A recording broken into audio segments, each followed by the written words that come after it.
I'm going to show you how to do rickrack rib. First, I'm going to show you the right side. Begin the right side with a purl 1.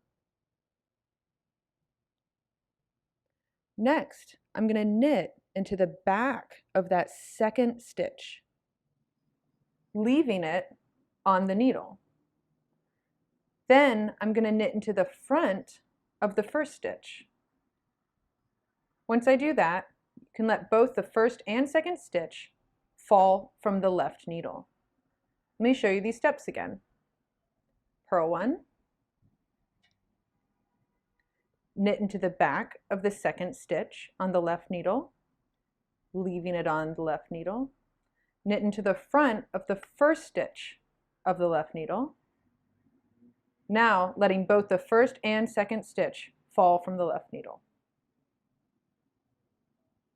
Purl 1,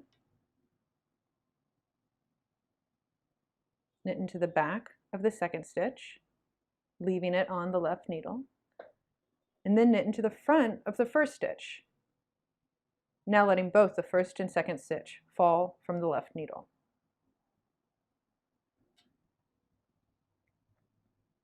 Continue in this fashion until the last stitch of the row, and then you'll purl 1.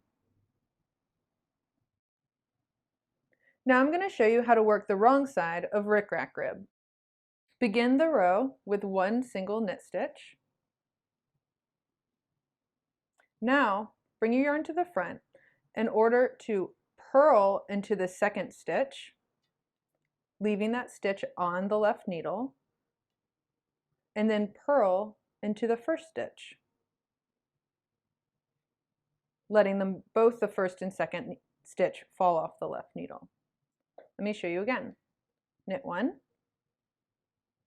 bring your yarn to the front, purl into the second stitch, leaving the stitch on the needle, then purl into the first stitch, and let both the first and second stitch fall from the needle.